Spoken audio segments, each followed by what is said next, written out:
Au Wharf and Grill de Manhattan, les classiques culinaires américains ont la cote. Et en cuisine, on ne lésine pas sur l'huile de friture. Chaque semaine, ce restaurant produit à lui seul presque 200 litres de graisse usagée.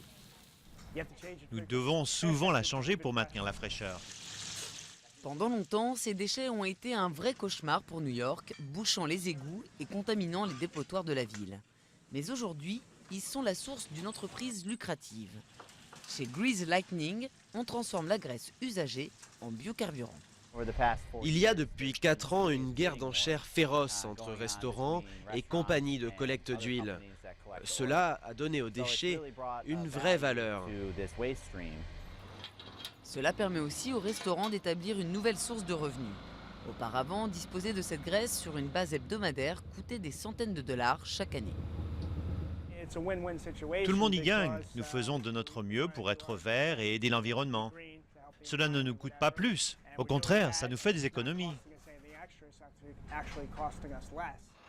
Cette société collabore avec près de 3000 restaurants sur l'île de Manhattan. Une réussite qui attire les convoitises. Depuis quelques mois, l'entreprise a dû protéger cette graisse lucrative contre les voleurs.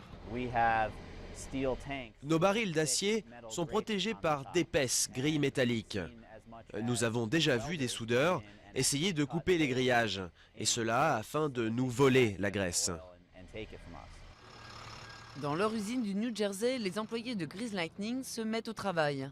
Ils doivent filtrer la graisse usagée pour se débarrasser des restes de frites et de hamburgers. L'entreprise traite chaque jour environ 12 000 barils. Une fois la graisse filtrée, elle est envoyée dans une raffinerie à proximité pour être convertie en biocarburant. Nous aimons dire que nous sauvons le monde une frite à la fois. Une bonne nouvelle pour le consommateur qui n'est pas prêt de voir ses plats préférés disparaître des menus new-yorkais.